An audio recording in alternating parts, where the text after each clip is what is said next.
अस्सलाम वालेकुम।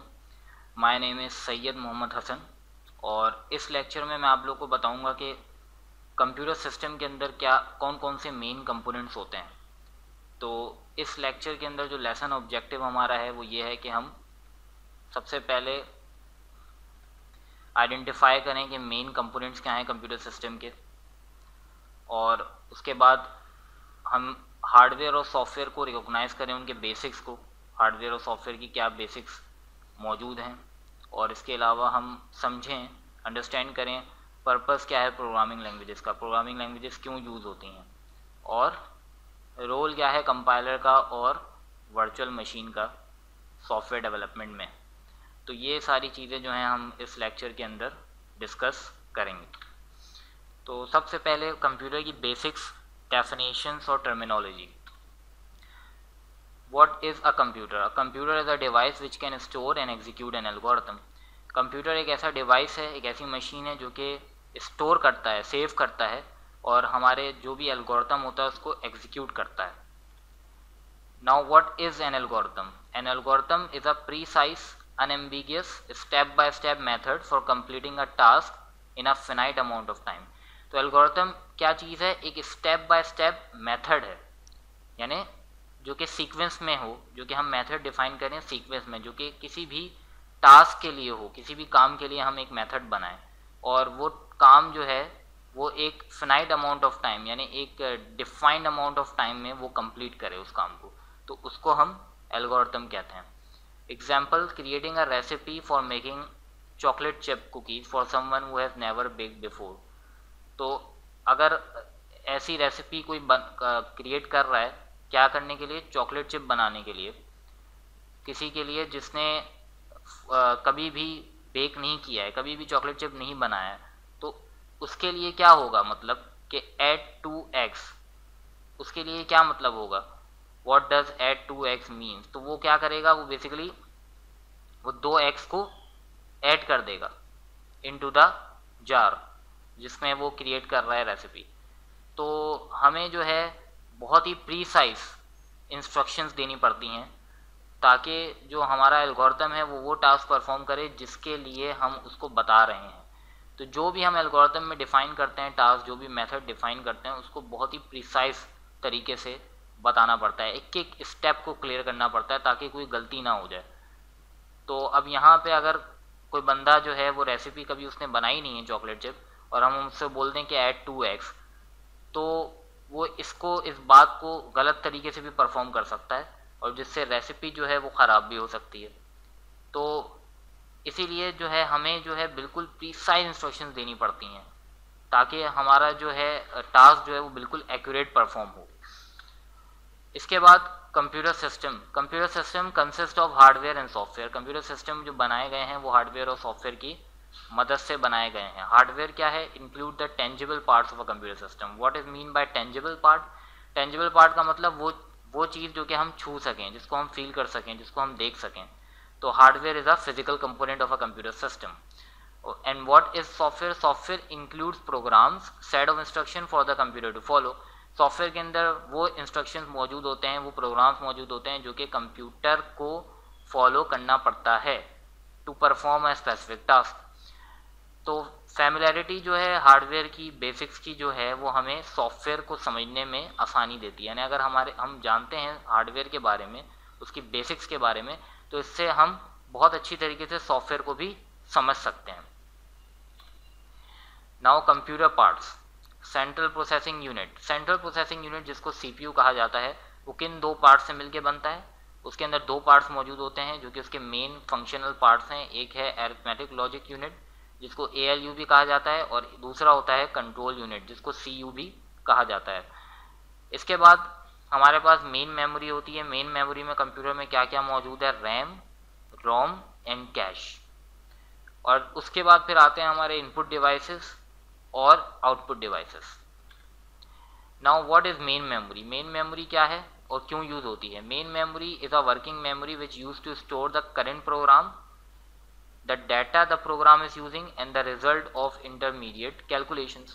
यानी मेन मेमोरी हम कंप्यूटर में इसलिए यूज़ करते हैं ताकि हम जो हमारा प्रोग्राम जो कि अभी चल रहा है, जो कि करंट एग्जीक्यूशन में है उसको हम स्टोर कर सकें मेमोरी के अंदर, और जो डाटा वो प्रोग्राम यूज़ कर रहा है उसको स्टोर कर सकें, और जो इंटरमीडिएट कैलकुलेशंस हो रही हैं उस प्रोग्राम के अंदर उसके रिजल्ट को हम स्टोर कर सकें या होल्ड कर सकें for the time of calculations computer memory के अंदर।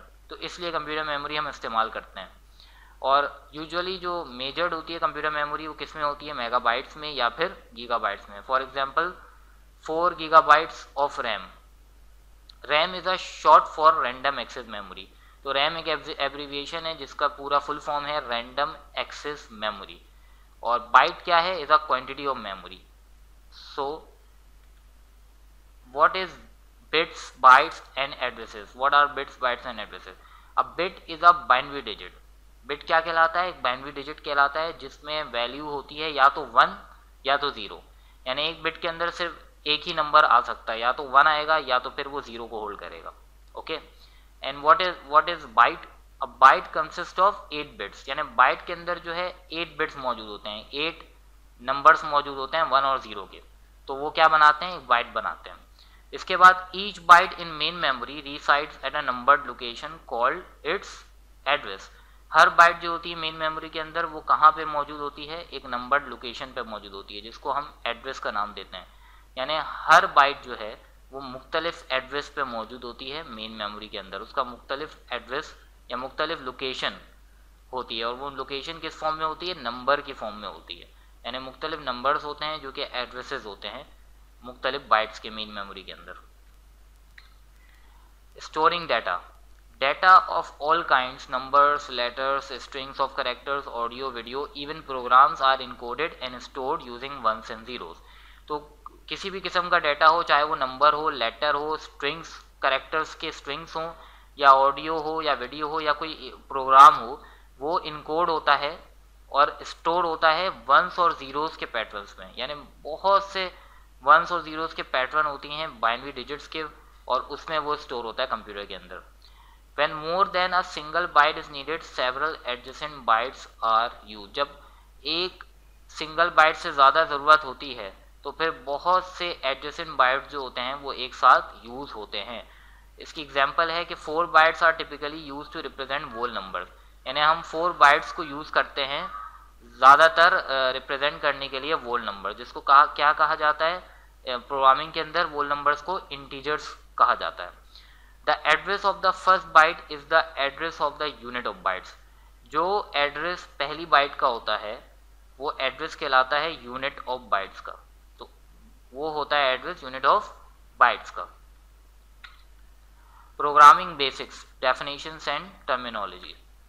तो व्हाट्स अ प्रोग्राम? प्रोग्राम क्या है? A computer program is a set of instructions for a computer to follow. Computer program क्या होता है? इंस्ट्रक्शंस का सेट होता है, सीक्वेंस ऑफ इंस्ट्रक्शंस होती हैं जो कि कंप्यूटर को फॉलो करनी पड़ती हैं। Computer software is a collection of programs used by a computer. और कंप्यूटर सॉफ्टवेयर क्या है? कलेक्शन ऑफ प्रोग्राम्स है, यानी बहुत सारे कलेक्शंस या सेट ऑफ प्रोग्राम्स होते हैं जो कि कंप्यूटर इस्तेमाल करता है। For example operating system is a example of computer software. Editors and word processor are examples of computer software. Email and texting apps and games and so on. And what's a programming language? A programming language is a set of rules which allow us, the programmers, to describe an algorithm in a way which a computer can understand. तो programming language क्या है? Set of rules होती है जो कि हमें allow करती है, programmers को allow करती है कि वो describe करें, बताएं algorithm, इस तरीके से बताएं कि कंप्यूटर जो है उसको समझ सके, यानी कंप्यूटर जो है उस एल्गोरिथम को एग्जीक्यूट कर सके।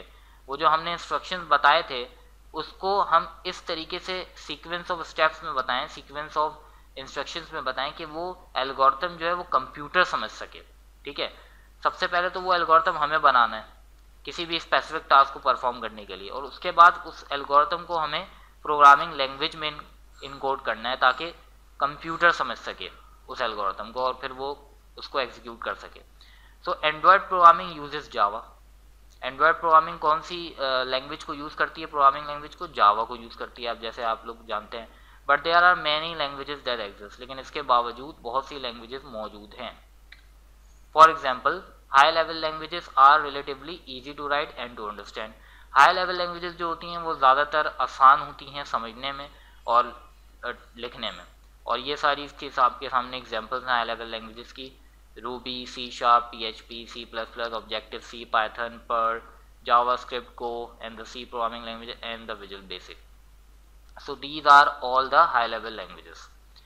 Unfortunately computer hardware does not understand high level languages. Computer के हार्डवेयर जो है वो हाई लेवल लैंग्वेजेस को अनलकीली नहीं समझता है, तो इसीलिए हमें हाई लेवल लैंग्वेज के प्रोग्राम को ट्रांसलेट करना पड़ता है लो लेवल लैंग्वेज में। So a compiler translate a program from a high level language to a low level language the computer can run. तो कंपाइलर की हमें ज़रूरत होती है। कंपाइलर क्या काम करता है, प्रोग्राम जो कि हम हाई लेवल लैंग्वेज में लिखते हैं उसको लो लेवल लैंग्वेज में ट्रांसलेट करता है, ताकि कंप्यूटर क्या कर सके, उसको समझ सके और उसको चला सके, रन कर सके। You compile a program by running the compiler on the high level language version of the program called the source code. तो हम कंपाइल करते हैं प्रोग्राम को जो कि हम हाई लेवल लैंग्वेज में लिखते हैं, जिसको क्या कहा जाता है, सोर्स कोड कहा जाता है। ठीक है। कंपाइलर्स प्रोड्यूस मशीन और असेंबली लैंग्वेज प्रोग्राम्स, जिसको कहा जाता है ऑब्जेक्ट कोड। कंपाइलर क्या प्रोड्यूस करता है, मशीन या असेंबली लैंग्वेज प्रोग्राम प्रोड्यूस करता है, जिसको हम ऑब्जेक्ट कोड कहते हैं। Java byte code. The Java compiler does not translate a Java program into assembly language or machine language for a particular computer. Java compiler जो है वो ट्रांसलेट नहीं करता है जावा प्रोग्राम को किसी भी असेंबली लैंग्वेज में या मशीन लैंग्वेज में किसी भी पार्टिकुलर कंप्यूटर के लिए। Instead it translate a Java program into byte code. इसके बजाय वो क्या करता है, इससे हट के वो क्या करता है कि वो जावा प्रोग्राम को बाइट कोड में ट्रांसलेट करता है। Now what is a byte code? Byte code is the machine language for a hypothetical computer called the Java Virtual machine. Byte code क्या है, एक मशीन लैंग्वेज है। मशीन लैंग्वेज है किसके लिए, हाइपोथेटिकल कंप्यूटर, जिसको हम क्या कहते हैं, जिसको हमने नाम दिया उस हाइपोथेटिकल कंप्यूटर को जावा वर्चुअल मशीन का। A byte code program is easy to translate into machine language for any particular computer। तो इससे फायदा क्या होता है, बाइट कोड प्रोग्राम जो है वो बहुत आसान होता है ट्रांसलेट करना मशीन लैंग्वेज में किसी भी पार्टिकुलर कंप्यूटर के लिए। A program called an interpreter or the Java virtual machine translate each byte code instruction executing the resulting machine language instructions। प्रोग्राम जिसको हम कहते हैं इंटरप्रेटर या फिर जावा वर्चुअल मशीन, वो ट्रांसलेट करता है हर बाइट कोड के इंस्ट्रक्शन को, जिससे वो एग्जीक्यूट करता है रिजल्टिंग मशीन लैंग्वेज के इंस्ट्रक्शंस को।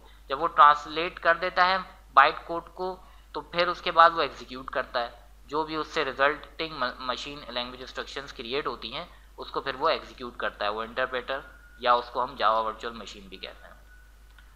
So guys that's about it for this lecture. If you like this lecture then please subscribe to my channel and show your support, and thank you all very much for watching.